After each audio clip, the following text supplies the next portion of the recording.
வளர்ந்த கலை மறந்து விட்டாள் கேளடா கண்ணா, அவள் வடித்து வைத்த ஓவியத்தை பாரடா கண்ணா. வளர்ந்த கலை மறந்து விட்டாள் கேளடா கண்ணா, அவள் வடித்து வைத்த ஓவியத்தை பாரடா கண்ணா.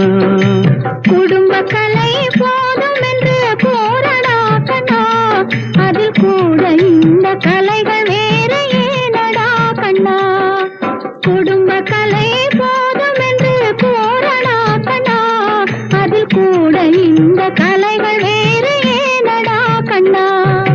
வளர்ந்த கலை மறந்து விட்டாள் கேளடா கண்ணா, அவள் வடித்து வைத்த ஓவியத்தை பாரடா கண்ணா.